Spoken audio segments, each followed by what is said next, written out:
دوستوں، بزرگوں اور بھائیوں، انسان اللہ تعالیٰ سے بہت ساری نعمتیں پاتا ہے، لیکن انسانی مزاج یہ ہوتا ہے کہ جو چیز اس کے پاس موجود ہوتی ہے اس کی قدر نہیں کرتا،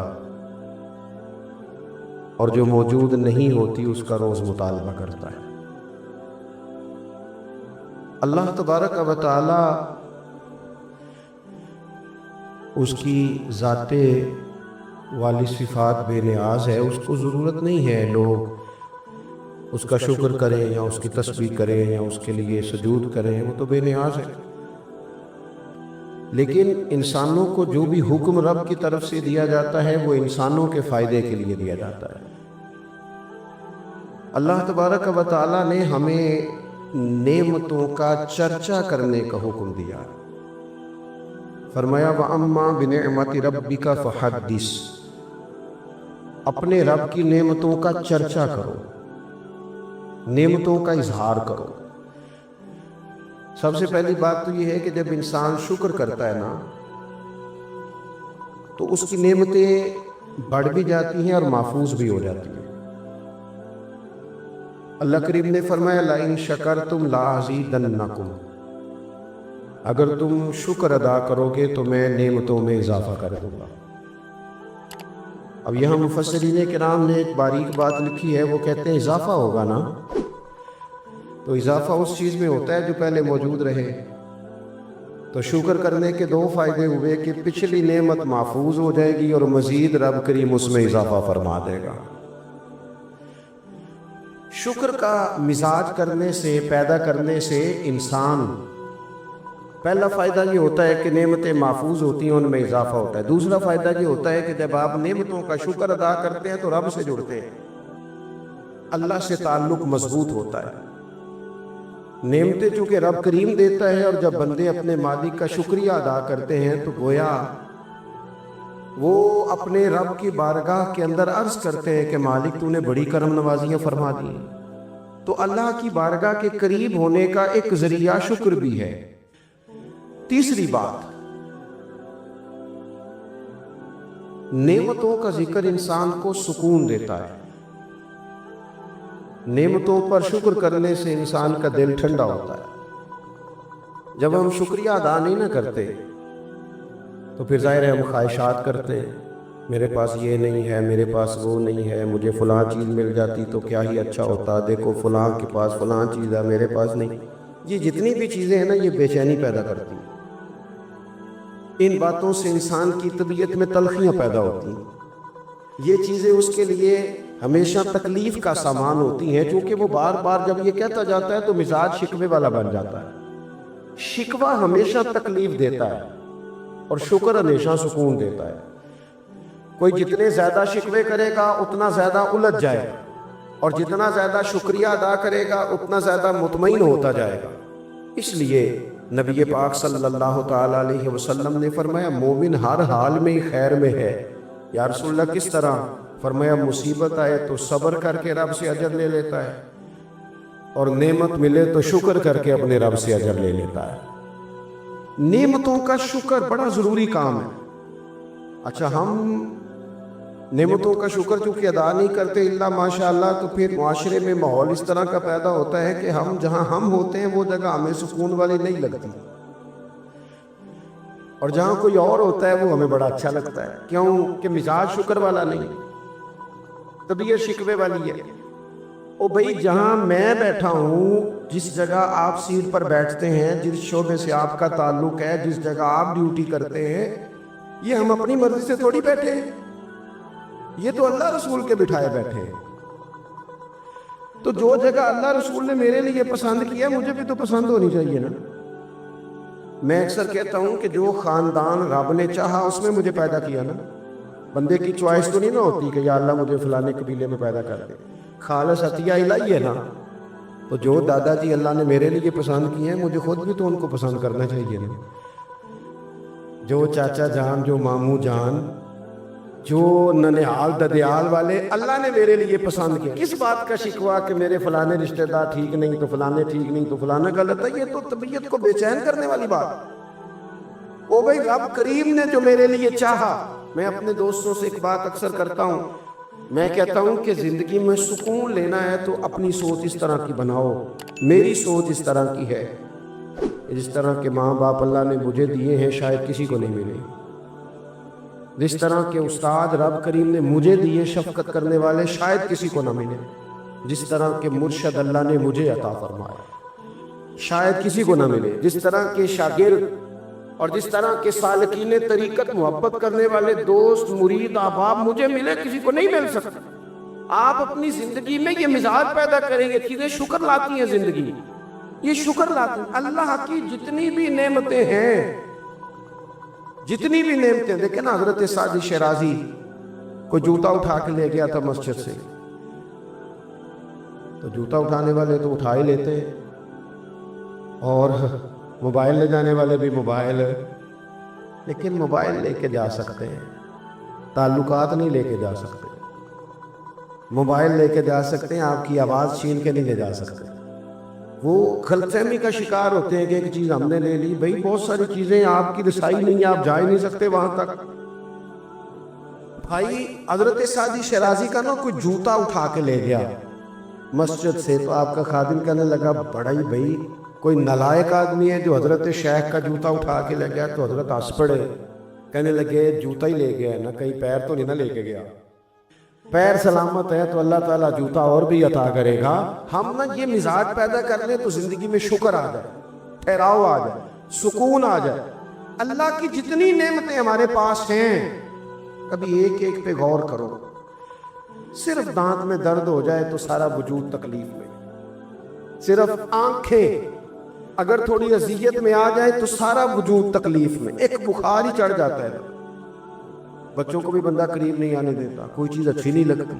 آپ کے پاس صحت ہے تو سب کچھ ہے, گھر, بچے, صحت, تندرستی, اور دنیا کی سب سے بڑی نعمت یہ ہے کہ رب صحت دے تو سجدے کی توفیق بھی دے. اللہ تعالیٰ شعور دے تو پھر مسجد آنے کا موقع بھی دے.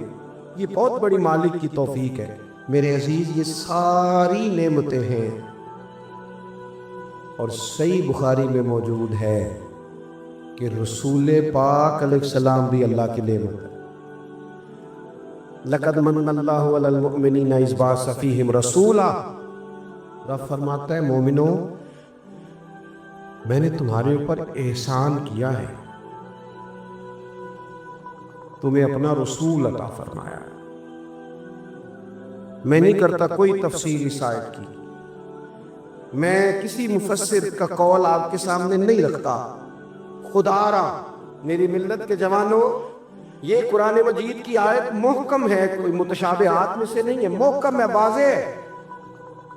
پورے میلاد شریف میں پورے حضور علیہ السلام کی محبت کے عنوان میں, نبی پاک کی سیرت کے عنوان میں, غلامی کے عنوان میں, تذکروں کے عنوان میں, حضور کی نعتوں کے عنوان میں, حضور کی سنت شریعت پر عمل کرنے کے عنوان, ایک بات صرف ایک, کہ کائنات کا پیدا کرنے والا رب کہتا ہے یہ رسول تم پر میرا احسان ہے. اللہ کہتا ہے یہ میرا احسان ہے, یہ میرا احسان ہے. دوستو اگر ہم تھوڑا سا دیکھو نا, میں نے زندگی میں وہ لوگ دیکھے ہیں جو نا نعمتوں کے چھن جانے سے خوف میں رہتے ہیں, آزمائش کا شکار رہتے ہیں, ڈرے ڈرے سہمے سہمے رہتے ہیں کہ یار بڑا فضل ہے خدا کا, کہیں کچھ چیز چھن نہ جائے. یعنی کسی بیمار کو دیکھ کے جب کوئی آدمی کانپتا ہے, لرزتا ہے اس کا وجود, تو مانا کیا ہوتا ہے کہیں میری صحت بھی نہ چلی جائے. جب کوئی دنیا سے رخصت ہوتا ہے تو لوگ زندگی کی نعمت کو سوچ کر خوف کھاتے ہیں. خدا نہ خواستہ کسی کا عزیز بچھڑ جائے تو لوگ اپنوں کو یاد کر کر کے روتے ہیں. نعمتوں کے بارے میں کچھ لوگ بڑے شدید حساس ہو جاتے ہیں, کہیں چلی نہ جائے, کہیں چلی نہ جائے. یہ جو صحابہ ہر وقت حضور کی ناراضگی سے ڈرتے تھے نا, ہر وقت حضور کی ناراضگی, ذرا سانس بھی اونچا نہیں لیتے تھے. یعنی اس بارگاہ میں وہ بیٹھتے تھے نا تو یوں بیٹھتے تھے سروں پہ پرندے بیٹھے ہیں. وہ گھنٹوں بیٹھے رہتے تھے دروازے پر کریم کے دروازے پر دستک نہیں دیتے تھے. وہ اس نعمت کے معاملے میں حساس تھے، ان کو پتا تھا کہ وہ دو عالم کی رحمت تھے، وہ جہاں چاہتے وہیں رہتے، یہ تو ان کی مہربانی ہے کہ یہ عالم پسند آیا، یہ تو مہربانی۔ دوستو، ہم اگر حضور اتنی بڑی نعمت ہمارے لیے بن کے آئے، اگر ہمیں کبھی اس کا احساس نصیب ہو جائے نا، احساس، ابن القیم ایک جگہ پہ کہتے ہیں کہ اگر حضور نہ آتے تو لوگوں نے ایک دوسرے کا گوشت کاٹ کے کھانا تھا۔ دنیا جس ڈگر پہ چلی گئی تھی نا، کتنا کچھ سخت ہوگا وہ شخص جو بیٹی کو پہلے مارتا ہی نہیں، ایک ہے مار کے دفن کر دینا، لیکن زندہ بیٹی کو یعنی زندہ بیٹی کو، میری ایک بیٹی ہے، سارے گھر والے کوئی بات کہیں تو میں ٹال سکتا ہوں، ان کی ماں کبھی کبھی کہتی ہے کہ وہ پتہ لگے گا نا جدو تھی دی گل موڑو گے، تو میں نے کوئی پی ایچ ڈی تو نہیں کی اور بیٹیوں کے حقوق پہ، میں کوئی اس پر ایم فل کا مقالہ تو نہیں لے کے آیا، میں نے کوئی ریسرچ تو نہیں کی کہ بیٹی سے پیار کرنا چاہیے، میں نے کوئی دیکھا تو نہیں کلیجہ پھاڑ کے کہ بیٹی کے دل میں میرے لیے پیار کتنا، یہ دیکھا تو نہیں، لیکن یہ اتنا پیار کہاں سے آیا؟ یہ جو بیٹی کے جانے کا، حالانکہ بیٹی نے جانا ہوتا ہے، یہ بیٹی کے جانے کا تصور کر کے لوگ رو پڑتے ہیں، یہ جو زندگی لگا دیتے ہیں کہ میری بیٹی خوشحال رہے، اس کے گھر میں رونق رہے، اس کی طرف سے ٹھنڈی ہوا آئے، تو یہ وہی لوگ ہیں، یہ وہی انسان ہیں، یہ وہی زمین ہے جس زمین پر لوگ بیٹی کو مارتے بھی نہیں تھے، زندہ بچی پیدا ہونے والی گڑھا کھود کے اس میں رکھ کے مٹی ڈال دیتے تھے، زندہ بیٹیاں دفن کر دیتے تھے۔ رب کہتا ہے میں نے احسان کیا تم پہ، میں نے احسان کیا، کیا؟ میں نے تمہیں اپنا رسول دیا، لَقَدْ مَنَّ اللَّهُ عَلَى الْمُؤْمِنِينَ إِذْ بَعَثَ فِيهِمْ رَسُولًا، میں نے تمہیں رسول دیا، اس رسول نے نہ تمہیں کر کے دکھایا کہ بیٹی کے ساتھ کیا کرنا ہے۔ جب بھی سیدہ فاطمہ آئی حضور اٹھ کے کھڑے ہو گئے، بیٹی کا ماتھا چوما، اپنی جگہ پہ بٹھایا، اعزاز دیا، کرم کیا۔ کسی کافر کی بیٹی بھی آ گئی تو رسول کریم نے چادر اتار کے بیٹی کے سر کو ڈھانپ دیا۔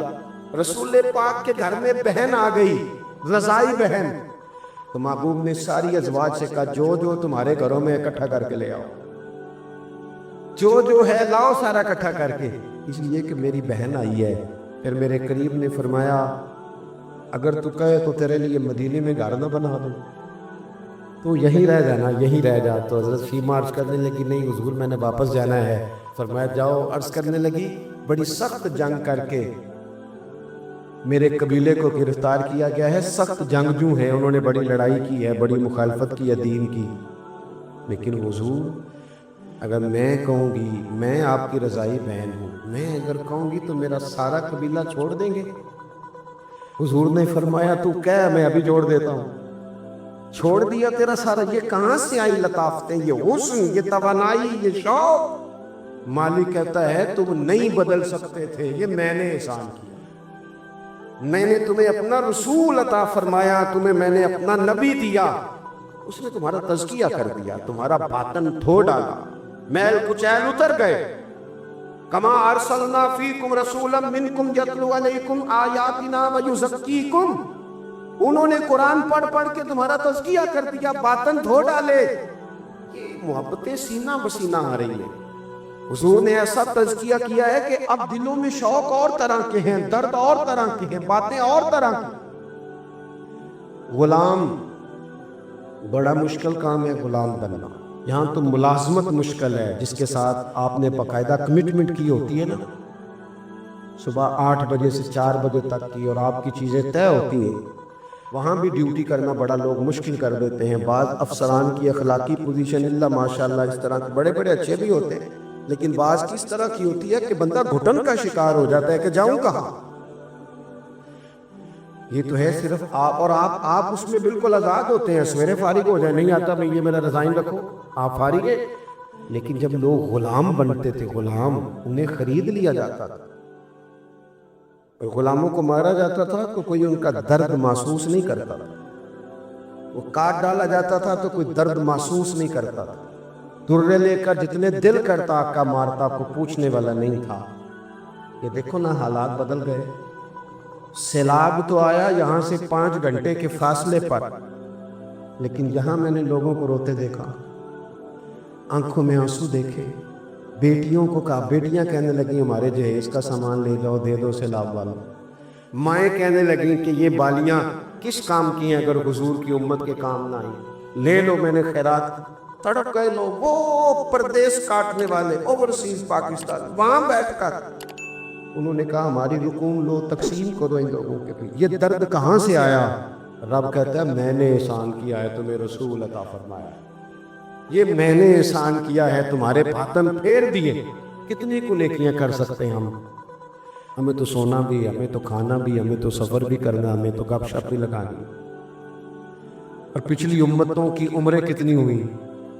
300 سال، 400 سال، 500 سال، 900 سال. کیسے کرتے دیکھیے، کس طرح پہنچتے. اور پھر کمال دیکھو، عمریں تھوڑی، اور کنتم خیر امت، مل گئی ان سب کی امامت اس امت کو. مثلا یہ تھوڑی دیر دیکھو نا، کچھ چیزیں ایسی ہوتی ہیں جن سے ذرا 1 منٹ کے لیے اپنے آپ کو اکیلے کر کے بھی دیکھنا چاہیے. اپنے وہ کسی نے کہا تھا بنا ہے شاہ کا مصاحب تو پھرے ہے اتراتا، وگرنہ شہر میں غالب کی آبرو کیا ہے، اس کے پلے کیا ہے اسے پتا تو ہے. تو بنا ہے شاہ کا غالب تو پھرے ہے اتراتا. اور درویش نے ترجمہ یہ کیا ہے کہ میں گلیاں دا روڑا کوڑا، میں گلیاں دا روڑا کوڑا دیکھا ہے کبھی کسی نے پلٹ؟ یہ روڑا کوڑا انہوں نے کہہ دیا. کبھی اس پر غور کرو، بدبو آتی ہے. لوگ کی نیا جوتا پہن کے بھی اس پر چلنا پسند نہیں کرتے. روڑا کوڑا جو ہوا، روڑا کوڑا جو ہوا. لیکن وہ انہوں نے اپنے آپ کو تشبیہ کس سے دی؟ کہنے لگے وہ میں تے گلیاں دا روڑا کوڑا، یہ تے میں نے محل چڑھایا ہے سائیاں. تو نظر کرم ہو گئی، مختصر سی میری کہانی ہے، یہ جو بھی ہے آپ کی مہربانی ہے. یہ تو کرم ہے حضور کا. ہم کتنی کو نیکیاں کر سکتے تھے بھلا، کتنی کو مشقت. اور ویسے بھی جس طرح کی ہماری طبیعت ہے، یعنی سارا سال جو لوگ آرام سکون سے نادرا کے دفتر بھی 2 گھنٹے کھڑے رہتے ہیں، پاسپورٹ کے دفتر میں بھی 2 گھنٹے کھڑے رہ سکتے ہیں، جو امیگریشن کے لیے ایئرپورٹوں پہ بھی 1.5 گھنٹہ انتظار کر لیتے ہیں، وہ 1 گھنٹہ تراویحوں میں کھڑے نہیں ہوتے. وہ کہتے ہیں یہ مشکل کام ہے. سارے کام کرا لیں آپ، سارے کرا لیں، لیکن اگر آپ کسی سے کہیں نا یار آج مہربانی کر آپ میرے ساتھ ایکسپارہ پڑھ، یہ مشکل ہوتا ہے. اللہ ماشاء ہم نے کتنی کو نیکیاں کرنی. رب کہتا ہے میں نے احسان کر دیا، تمہیں رسول دیے، میں نے تمہیں رسول دیے. تم نیکی کا سوچ لینا مخلص ہو کے. ہم سوچ بھی لیں تو ہمیں ثواب مل جاتا ہے، اور اگر کر لیں تو پھر 1 کرتے ہیں تو 10 کا اجر ملتا ہے. یعنی کچھ نیکیاں ایسی ہیں جو کی نہیں، صرف سوچی تھی، ارادہ کیا تھا، موقع نہیں ملا، صرف ارادہ کیا تھا. قیامت کے دن ان کا اجر ملے گا، ڈھیروں ثواب ملے گا، نامہ اعمال میں درج ہوگی. کس کی وجہ سے؟ رب کہتا میں نے تمہارے اوپر احسان کیا، میں نے تمہیں رسول عطا فرمایا. میں نے کچھ حدیثیں ایسی ہیں جو اگر کبھی ہمیں سمجھ میں آ جائے نا تو کم از کم اتنا ضرور ہو کہ زمین کے اوپر قدم رکھنے شروع کر دیں ہم لوگ کہ یار یہ اعزاز ہمارا ہی ہے، یہ شان ہماری ہے. نبی کریم صلی اللہ تعالیٰ علیہ وآلہ وسلم کی برکت سے ہمیں اعزاز کا ملا. کچھ چیزیں ایسی ہیں جو کبھی سوچتا ہے نا انسان تو بڑا اوپر چلا جاتا ہے. حضور فرماتے ہیں قیامت کے دن نا کچھ لوگ ہوں گے میری امت کے، جنہیں دیکھ کے نبی اور رسول رشک کریں گے، ان کے چہرے نور سے روشن ہوں گے، وہ نور کے ممبروں پہ بٹھائے جائیں گے. لوگ پوچھیں گے یہ کون ہے؟ تو انہیں کہا جائے گا یہ رسول کریم کی امت کے لوگ ہیں. اور پھر حضور نے ساتھ آیت پڑھی، آیت الا ان اولیاء اللہ لا خوف علیہم ولا هم یحزنون. باعث فخر لوگ ہیں یہ، باعث فخر. تو عبادتیں تو پہلے امتوں کے ولیوں کی زیادہ ہیں، رشک ان پر کیوں ہو رہا ہے؟ وہ اس لیے کہ رب کہتا ہے میں نے احسان کیا ہے تمہیں رسول عطا فرمایا، میں نے احسان کیا ہے تمہیں رسول. اب مجھے بتائیں ہر نعمت کا شکر ادا کرنا ہے، اور یہ جو نعمت اللہ نے ہمیں دی ہے، نبی پاک کا غلام بنایا۔ اچھا، میں آپ سے نا کسی کی بات نہیں کرتا، ایک مثال میں آپ کو ذاتی دیتا ہوں۔ میں آج ہی سوچ رہا تھا، مجھے نا بہت سارے لوگوں نے دیکھا ہوتا ہے کیمرے کی آنکھ سے، کسی نے یوٹیوب پہ دیکھ لیا، ٹی وی پہ دیکھ لیا، کسی اور جگہ دیکھ لیا۔ تو انسان کا نا ایک مزاج ہوتا ہے کہ جس چیز کو وہ کبھی کسی دیوار کے پردے کے پیچھے دیکھتا رہا ہے، وہ اچانک سامنے آ جائے تو کئی دفعہ بندہ پریشان بھی ہو جاتا ہے، کبھی کبھی بندہ پریشان بھی ہو جاتا ہے۔ میں نا، اتفاق کی بات ہے، میری زندگی کچھ زیادہ مصروف ہے۔ ایک دوست ایسے تھے جو مجھے نا کوئی 3-4 سال سے کہہ رہے تھے ٹائم دے دے، ٹائم دے دے، اور وہ ٹائم لینا چاہ رہے تھے اپنے۔ ان کے والد جو تھے وہ تھوڑے سے معذور تھے، تو کہہ رہے ابا جی کی بڑی خواہش ہے، کسی وجہ سے ٹائم بنتا نہیں تھا۔ سال 2-3 گزر گئے، بالآخر وقت بن گیا، میں ان کے گھر گیا محفل میں۔ اب وہ مجھے اچانک دیکھ کے نا، تو حالت ان کی اس طرح کی ہو گئی کہ وہ جو کچھ بھی گھر میں موجود تھا نا، جو بھی، یعنی جو سالن کل کا پکا تھا وہ بھی لے آئے وہ۔